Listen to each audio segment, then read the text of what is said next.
Ngayon pa lang ay nai-imagine na ni Ivana Alawi ang buhay niya sa 2029 o 5 taon mula ngayon. Ang bongga nga ng content niya sa YouTube channel niya na tungkol sa Who Knows Me Better na kung saan ay namigay siya ng 300,000 sa nakasagot ng tama. Pero syempre pwedeng manalo ang lahat dahil sa bawat tanong sagot ay may 20,000 agad na premyo. At isa nga sa mga tanong ay kung ano na ang magiging buhay niya sa 2029 o 5 taon mula ngayon.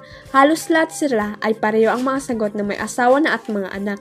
Pero ang nakakaliw ay ang tanong kung ilang anak ang gusto ni Ivana. Ang sagot kasi ni Muna ay 12 na inalmahan ni Ivana. Grabe naman yan, ano ako magtatay ng basketball team, sabi ni Ivana. Ay 1 dosena, reaksyon din ni Mami Alawi. Pero si Mami Alawi ang nanalo na ang hula ay 8 anak. Kaloka diba 8 anak ang gusto ni Ivana?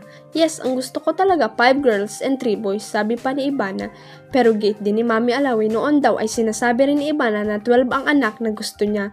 Hindi ko kaya yun. 12 hindi ko kayang maraming anak. Joke lang naman yun noon, hindi ko kaya ang double digit na anak, saad pa ni Ivana.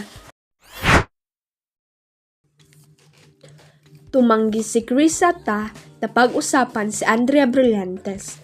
Sa presko ng season 2 ng Summers ay inusisa si Krisa tungkol sa friendship ng ABCD, Andrea Villabores, Krisa, Danica Ongtenko. At heto nga ang sagot niya. Ayoko na pong as much as possible, ayoko na pong mag-comment. May mga bago na nga siyang kaibigan at ito nga po ang grupo ng Summers na sobrang happy raw siya.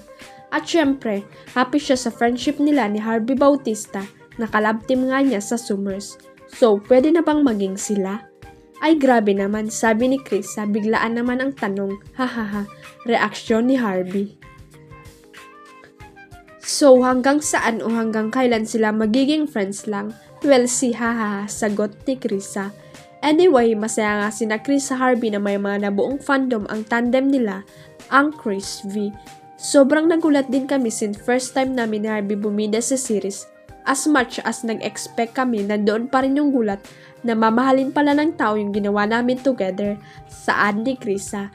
Dagdag naman ni Harvey, very thankful kaming lahat na nandito na kami sa media conference ng season 2. It is very exciting that we can continue the stories of the Summers. I'm happy that I'm with Derek, Kevin, and the rest of the cast in season 2. Huwag kalimutang i-click ang subscribe button at i-ring ang notification bell para sa latest at legit chika updates.